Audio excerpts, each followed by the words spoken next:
বন্ধুরা দেখো আজকে তোমাদের সামনে নিয়ে চলে এসেছি। এটা কি মাছ বলো তো? এটা হচ্ছে তেলাপিয়া মাছ। তো তোমরা অনেকেই নাম শুনেছো, অনেকেই খেয়েছো, আর এই মাছটা খুবই খেতে ভালো লাগে। তো যাই হোক, তেলাপিয়া মাছটা দেখো, মানে দেখতে পাচ্ছ মাছটা। আর এই মাছটা সবাই বেশিরভাগটাই সর্ষা দিয়ে রান্না করো, আর এই মাছটা সর্ষা দিয়েই খেতে বেশি ভালো লাগে। তো যাই হোক, আমি আজকে একটা সহজ পদ্ধতিতে বা কিভাবে রান্না করলে খেতে ভালো লাগবে সেটাই তোমাদের সাথে শেয়ার করব। তোমরা দেখতে থাকো, সঙ্গে থাকো। আজকে আমি কি কি দিয়ে করি। তো চলো, মাছটার মধ্যে প্রথমে হলুদ লবণটা মাখিয়ে নিই, তারপরে আসছি। তোমরা ততক্ষণ দেখতে থাকো। তো বন্ধুরা, এই দেখো মাছের মধ্যে হলুদ লবণ মাখিয়ে নিয়েছি। আর এখানে মশলাটা কি নিয়েছি বলো তো? আমার তো মশলা কড়াই থাকে, তোমরা তো জানোই। এখানে আছে আদা, জিরা, পেঁয়াজ, লঙ্কা বাটা আছে একসঙ্গে করে পেস্ট করা। তো আজকের মাছটা আমি এটা দিয়েই একটু কারির মতো করব। তো চলো তোমরা দেখে নাও। আর এটা যেটা দেখতে পাচ্ছ, এটা হচ্ছে গুড় দিয়েছি একটু, কারণ আমি যেহেতু চিনিটা দিই না, তোমরা চিনি দিতে পারো, কারণ আগে চিনি খেতাম, এখন যেহেতু চিনি খাওয়া বন্ধ সেই জন্য একটু গুড় দিয়েছি।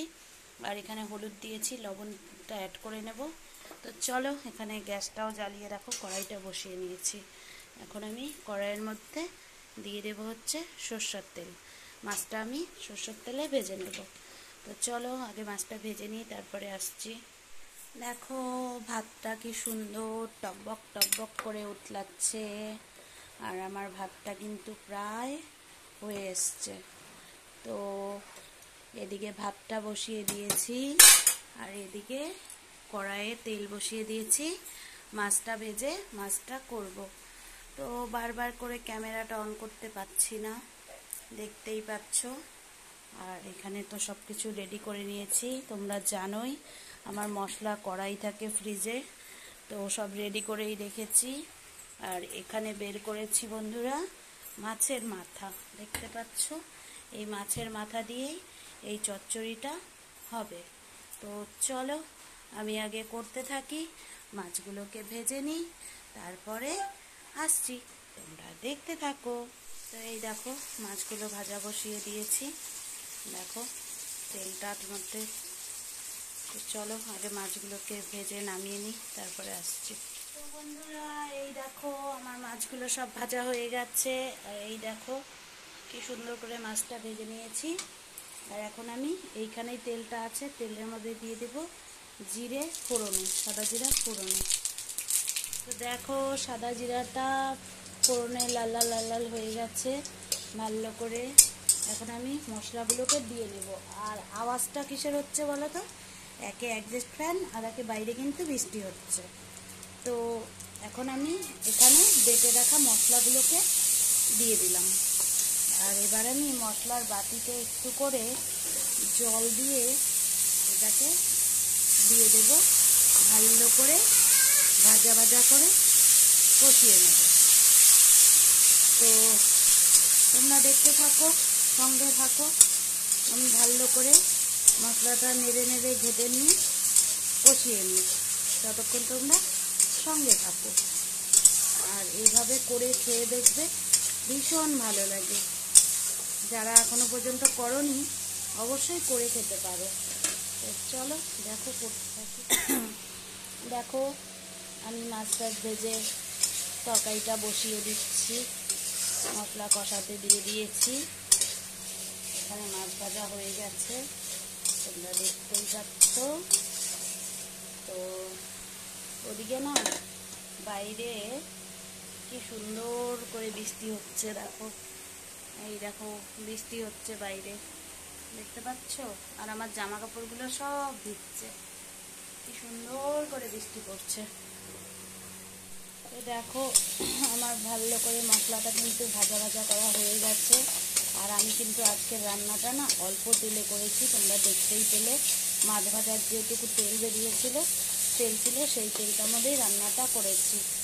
তো এইভাবে অল্প তেলে কিভাবে মানে মাছ রান্না করা হয় তোমরা দেখো, তোমরাও বাড়িতে করবে, আর খেতেও কিন্তু বেশ ভালো লাগে। তো দেখো আমার মশলাটা কিন্তু ভাজা প্রায় হয়ে গেছে। আর এইভাবে করে এই তেলাপিয়া মাছ খেতে কিন্তু ভালো লাগে, কারণ শুধু সর্ষা বাটা, অনেকেই সর্ষা খাও না, আমি আমি যেমন কম রান্না করি, তো এইভাবে করে দেখবে ভীষণ ভালো লাগে। এখন আমি এটার মধ্যে জল দিয়ে দেব, আর এই দেখো বাটি দিয়ে নিতে জলটা দিয়ে দিলাম। তো তোমরা তোমাদের পরিমাণ মতো দেবে।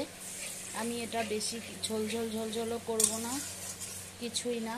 এটার মধ্যে আর একটুখানি জল দেব, দিয়ে মাছগুলোকে দেব সেদ্ধ হতে। এটা যেহেতু একটুখানি মানে ঝোলঝোল থাকবে, মশলা, সেই জন্য এরকম করে করব। এবার আমি এটার মধ্যে মাছগুলোকে দিয়ে দেব। তো দেখো আমি মাছগুলোকে দিয়ে ভালো করে একটু নেড়ে নিলাম। তোমরা দেখতেই পাচ্ছ, তোমাদের সামনেই দেখাচ্ছি। আর চলো এবার ঝোলটা ফুটুক। তো বন্ধুরা, এই দেখো আমি মাছের ঝোলটাকে বসিয়ে দিলাম, তোমরা দেখতেই পাচ্ছ। তো এটাকে এবার ঢেকে দেব,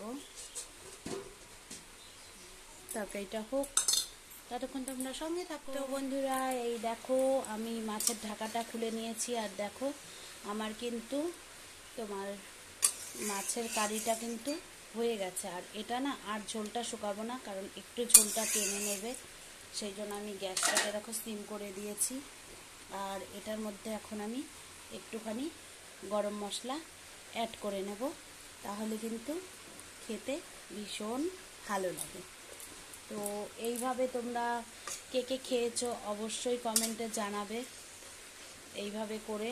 আর যারা এখনো পর্যন্ত ট্রাই করনি তারা অবশ্যই এটাকে ট্রাই করতে পারো, খেতে কিন্তু ভালো লাগে। তেলাপিয়া মাছটাকে এইভাবে আরেকটু যদি ঝোলটা শুকিয়ে নাও, গ্যাসটাকে অফ করে দিচ্ছি, তাও কিন্তু ভালো লাগবে। তো চলো বন্ধুরা, আমি মাছের কারিটাকে আগে ঢেলে নিয়ে ফাইনাল লুক নিয়ে চলে আসছি তোমাদের সামনে। তো দেখো এই যে আমার মাছের কারিটা রান্না করা হয়ে গেছে, তোমরা দেখতেই পাচ্ছ। আর তোমরা কে কে খেয়েছো এভাবে অবশ্যই কমেন্টে জানাবে। তেলাপিয়া মাছের কারি, তেলাপিয়া মাছটা খেতে কিন্তু বেশ ভালো লাগে, তেলাপিয়া মাছের কারি করেছি। তো তোমরা যে খেয়েছো অবশ্যই কমেন্টে জানাবে। আর আমার রেসিপিটা যদি ভালো লেগে থাকে কারোর কাছে, please like comment share subscribe করে দিও। পাশে থাকা যারা নতুন এসেছো, পাশে থাকা বেল আইকনটি বাজিয়ে দিও টুংটুং করে, যাতে আমার ভিডিওগুলো চটজলদি তোমাদের কাছে পৌঁছে যায়।